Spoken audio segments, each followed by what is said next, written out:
Hello students, this is the third chapter of history, class 7th, part 1. In this chapter we will discuss about the Delhi Sultans. इसमें हम दिल्ली के सुल्तान कौन कौन हुए हैं, कौन कौन सी डायनेस्टी से थे वो, इन सब के बारे में हम पढ़ने वाले हैं. In this chapter we saw the reasons like the Kaveri Delta because became the center of a large kingdom. Did you notice that there was no mention of the kingdom with Delhi as its capital? That was because Delhi became an important city only in the 12th century.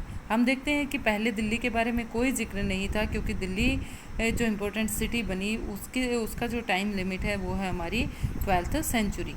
Take a look at table. Delhi first became the capital of the kingdom under the Tomar Rajput. ये question बनता है कि दिल्ली पहली बार capital कब बनाएगी, तो वो तोमर राजपूतों के टाइम में सबसे पहले दिल्ली कैपिटल बनी. Who were defeated in the middle of the 12th century by the Chauhans. और इसके बाद जो तोमर राजपूत थे उनको चौहान राजपूतों के द्वारा हरा दिया गया, डिफीट कर दिया गया. तो ये तोमर राजपूतों में सबसे पहले थे जब वो अनंग पाल थे. और उसके बाद जो ये यहाँ पर चौहान की बात हुई है ये है Prithviraj Chauhan of Ajmer. It was under the Tomar and Chauhan that Delhi became the important commercial centre. और ये तोमर और चौहानों के बीच का ही समय था जब दिल्ली एक इम्पोर्टेंट कमर्शियल सेंटर के रूप में उभरी. मैनी रिच जैना merchants lived in the city and constructed several temples. उस समय बहुत से जो जैना मर्चेंट्स थे, जो बहुत ज़्यादा अमीर थे, पैसे वाले थे, वो उस समय यहाँ पर रहते थे. उन्होंने बहुत सारे टेम्पल्स का निर्माण करवाया. कोइंस मिंटेड हेयर, कोइंस बनाए जाते थे, कार्ड दिल्लीवाल, और उनको दिल्लीवाल कहा जाता था. हैड अ वाइड सर्कुलेशन, बहुत बड़े सर्कुलेशन में यहाँ पर उनका था. The transformation of Delhi into a capital that controlled vast area of the sub continent started with the foundation of Delhi Sultans in the beginning of the 13th century. Take a look at the table again. I divide up 5 dynasties that together made the Delhi Sultanate. अब time आता है जब हम चौहान राजपूतों के और तोमर राजपूतों के बाद ये यहाँ पर 5 डायनेस्टीज़ की बात आई है. ये हैं जो मुस्लिम डायनेस्टीज़ थी उनके बारे में जिक्र हुआ है. इनके दोनों के बाद, तोमर के बाद, चौहान के बाद ये डायनेस्टी ये किसके उसमें आ गई, ये आ गई मुग़ल के अंदर. मुग़लों ने यहाँ पर फिर राज किया, मुस्लिमों ने यहाँ पर राज किया. The Delhi sultan built many cities in the area that we now know as Delhi. To look at a map in locate Delhi आई कोना सिरी एंड जनपदा. इस तरह के जो यहाँ पर ये बनाई गई बिल्डिंग्स बनाई गई, एरियाज़ बनाए गए, ये उसी समय के बने हुए हैं. यहाँ पर हम अलग अलग द रूलर्स ऑफ दिल्ली के देख सकते हैं. सबसे पहले तोमर, फिर चौहान, फिर आ गए यहाँ पर मुस्लिम डायनेस्टीज़ आ गई. उसके बाद खिलजी डायनेस्टी, तुगलक डायनेस्टी, और फिर आती है सैयद डायनेस्टी, और फिर Lodi dynasty. Finding about the Delhi sultans. अब दिल्ली सुल्तान्स के बारे में हमें कैसे पता चलता है? Aldous inscriptions, coins and architecture provided a lot of information. जिस तरह से हम सभी जानते हैं कि जो पहले इंस्क्रिप्शंस होते थे, आर्किटेक्चर होता था, उसके द्वारा हमें बहुत सारी इन्फॉर्मेशन मिल जाती थी, स्पेशली वैल्यूएबल एंड हिस्टोरिकल. तारीख एंड त्वारीख. अब ये दो नए वर्ड आपको दिख रहे हैं, तारीख और त्वारीख. तारीख सिंगुलर, त्वारीख plural. Written in Persian language, the language of administration under the Delhi सल्तनत. अब दिल्ली सल्तनत के अंदर जो भी रूलर होते थे उनके द्वारा ये एक पर्शियन लैंग्वेज में लिखे जाते थे. यहाँ पर पिक्चर्स देखिए किस तरह से ये लिखे जाते थे. यहाँ पेपर को सीधे करने का काम हो रहा है, उसके बाद उस पर ये लिखने का काम किया जा रहा है. उसके बाद ये यहाँ पर सोने को पिघलाने का काम कर रहे हैं ताकि जो ये पेपर पर लिखेंगे उन लेटर्स को हाईलाइट किया जा सके. जिस तरह से आप अपनी नोटबुक में हाईलाइट करते हैं वर्ड्स को, उसी तरह से ये सोना पिघलाया जा रहा है ताकि उनको हाईलाइट किया जा सके. उसके बाद यहाँ पर उसको फुली उस चीज़ को रूप दे दिया गया है. द ऑथर्स ऑफ तारीख were learned and secretaries, administrative poet and courtiers. Both recounted events and advised ruler governors, emphasizing the importance of justice. अब जो ये तारीख वगैरह के लिखने वाले जो लेखक होते थे वो बहुत ज़्यादा ही पढ़े लिखे लर्न पर्सन होते थे. वो उसमें अपने सभी चीज़ों के जो राजा के टाइम में जो होता था सभी उसका जो गवर्नेंस सिस्टम था वो किस चीज़ पर प्रभाव डालते थे, क्या इंपॉर्टेंस थी, उनके रूलर्स, उनका एडमिनिस्ट्रेशन क्या था, वो सारी चीज़ें उसके अंदर वो लिखते थे. Keep the following additional details in mind. The author's of तारीख lived in cities.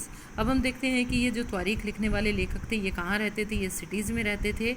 And hardly ever in villages, और कोई कोई गाँव में मिलता था. They often wrote their histories for sultans in the hope of rich reward. ये सुल्तान की हिस्ट्री लिखते थे ताकि उनको अच्छे से रिवार्ड्स मिल सके. These authors advise rulers on the need of preserve on ideal social order based on birthright and gender distinction. अब ये जो रूलर्स होते थे उनको इस तरह से एडवाइज करते थे कि उनका ये जन्म सिद्ध अधिकार है और जेंडर डिस्टिंक्शंस भी वहाँ पर था उस समय पर. There ideas were not shared by everybody. उनके जो आइडियाज़ थे वो हर एक के द्वारा शेयर नहीं किए जा सकते थे. इन 1236 सुल्तान इल्तुतमिश डॉटर. अब हम यहाँ पर सुल्तान इल्तुतमिश थे उसकी डॉटर रजिया बेगम के बारे में बात करते हैं. बिकेम सुल्तान. अब उस समय लड़कियों को, औरतों को बेगम ये सुल्तान वगैरह बनने का अधिकार नहीं था, लेकिन इल्तुतमिश की जो बेटी थी वो रजिया थी, वो यहाँ पर सुल्तान बनी. The chancellor of the age मुग़ल मिहान सिराज, जो उस समय पर वो लिखते थे उनके राजमहल में बैठकर कि किसने क्या काम किया, राजाओं के बारे में लिखना, शासकों के बारे में लिखना जिनका काम होता था. उन्होंने लिखा recognise that she was more able and qualified than her brothers. कि जो ये रजिया सुल्तान थी ये अपने भाइयों से ज़्यादा एबल थी शासक बनने के. But he was not comfortable at having a queen as a ruler. लेकिन उस समय लड़कों की बजाय लड़कियों को किसी तरह से रूलर नहीं बनाया जाता था.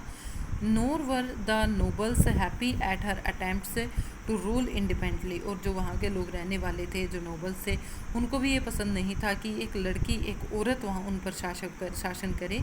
सी was removed from the throne in 1240. उसको 36 में वो बैठी थी और 1240 में उससे वहाँ से रिमूव कर दिया गया था. उसके शासक को उसको शासन से हटा दिया गया था. अब मिहान और सिराज के बारे में बात करें कि उन्होंने क्या क्या लिखा था, सो इसको आप खुद से रीड करेंगे. From garrison town to empire the expansion of Delhi सल्तनत. अब गैरिसन टाउन क्या होते थे, उनका जो एक्सपेंशन था दिल्ली सल्तनत का वो कहाँ कहाँ तक फैला. ये देखिए एक बार हिंटरलैंड और गैरिसन टाउन दो चीज़ें आई हैं, इनको पढ़ लेते हैं हम ये क्या होती हैं. Hinterland the lands adjacent to the city or a port that supply its goods and services. ये सिटी के साथ और उस पोर्ट के साथ एक जुड़ा हुआ लैंड होता था जो उनको सर्विसेज और गुड्स वगैरह प्रोवाइड कराता था, सप्लाई कराते थे. गैरिसन टाउन क्या होते हैं, अ फोर्टिफाइड सेटलमेंट विद सोल्जर्स. जो उसमें सोल्जर्स रहते थे ये गैरिसन टाउन्स कहे गए हैं. In the early 13th century the control of Delhi sultans rarely went beyond heavily fortified towns occupied the garrisons. The sultan seldom controlled the hinterland of the cities and were therefore dependent upon trade, tribute and plunder of supplies. तो यहाँ पर जितने भी hinterland थे वो राजा थे जो वो कंट्रोल्ड करते थे, वो सिटीज़ थी, वो डिपेंडेंट हो गई थी अपने ट्रेड के लिए, अपने ट्रिब्यूट के लिए, यानी हर तरह से वो अपने काम को करने के लिए फ्री थे, वो डिपेंडेंट हो चुके, वो अपने काम को कर सकते थे. Controlling garrison towns is distant Bengal and Sindh from Delhi was extremely difficult. अब गैरिसन टाउन्स के द्वारा इन लैंड को, और डिस्टेंट थे ये लैंड, इनको कंट्रोल करना मुश्किल था. Rebellion war even bad weather could snap fragile communication routes. Delhi authority was also changed by Mongol invasion from Afghanistan and by governors who rebelled at any sign of the Sultan's weakness. The Sultanate barely survived these challenges. Its consolidation occurred during the reign of Ghiyasuddin Balban and further expansion under Alauddin Khilji and Muhammad Tughlaq. अब ये जो सारे शासक आए यहाँ पर, मतलब जो गैरिसन टाउन थे वो इतने मतलब वो उन पर नहीं अपना अधिकार कर पा रहे थे, तो उनके लिए मुश्किल हो रहा था, रेबिलियन होने लगे थे। और वो उस दूरी की वजह से, जो दूरी की वजह से उनको सही ढंग से शासन में नहीं लाया जा रहा था, उन पर कंट्रोल नहीं हो पा रहा था। तो अलग अलग सुल्तान ने एक दूसरे की कमज़ोरी देखी और उन सुल्तानों ने फिर अपने को वहाँ पर स्थापित करने की कोशिश करी। तो नेक्स्ट पार्ट है, the next part of this chapter will discuss in the next video. I hope this video is clear to you.